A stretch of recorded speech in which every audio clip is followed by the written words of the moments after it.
patungkol sa court, no, kapag ang testimony ay hearsay o yung sasabihin mo ay hearsay, no. So a witness can testify only to those facts which he knows of his personal knowledge, that is, which are derived from his own perception. And then exceptions po yan, no. So but basically when you say hearsay yung testimony, these are prohibited, no. Hindi po pwede ang hearsay, hindi pwedeng chinismis lang sa'yo, no? Minarites lang sa'yo at ikaw ay magte-testify in court, yan po ay inadmissible evidence except kung pasok yan sa exceptions, which are medyo mahaba yun. No? So, but as a general rule, hindi ko pwede mag-testify in court sa isang bagay na wala kang personal knowledge. So, halimbawa, sabihin, nakikita mo na parang may pasa yung kapitbahay mo, no? Parang medyo pinapasa. Tapos parang pakiramdam mo naman dahil nakikita mo parang meron siyang pula or pasa dito. Tapos paglalabas sila, sasabihin mo na,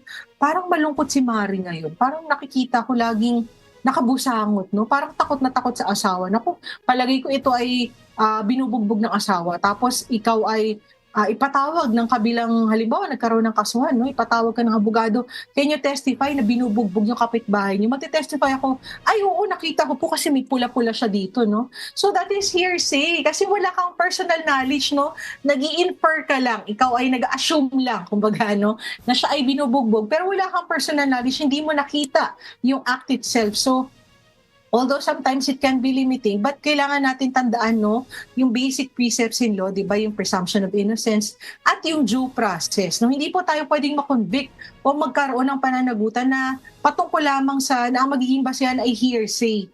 No, so dapat po laging may personal knowledge. So, halimbawa, tumawag yung kapitbahay niya, sinabi sa inyo na, Mare, ako ay binubugbog ng aking asawa. O, pwede ba kayo mag-testify sa court? Kahit hindi wala kayong personal knowledge, pwede kayo mag-testify only in so far as doon sa may personal knowledge kayo, which is tinawagan kayo ng kapitbahay nyo, pero hindi nyo pa rin pwedeng i-testify in court na siya ay actually binubugbog kasi wala kang personal knowledge doon. Ang may personal knowledge ka lang na ikaw ay tinawagan ng inyong kapitbahay at sinabi niya na siya ay binubugbog. So, ganun po yun, ha. So, importante na ang tao ay may personal knowledge para siya ay maging witness sa isang kaso, no, sa isang pagdinig sa korte. Kasi otherwise, kung wala kang personal knowledge or pinatawag ka and then eventually malaman ng court, no, through your testimony na mukhang hearsay, pwede pong ipa-strike sa recording niya ng court, no, at hindi yan i-consider as evidence kasi again, that is inadmissible. Hindi po yan pwedeng tanggapin ng korte kung ang inyong testimony ay base sa hearsay.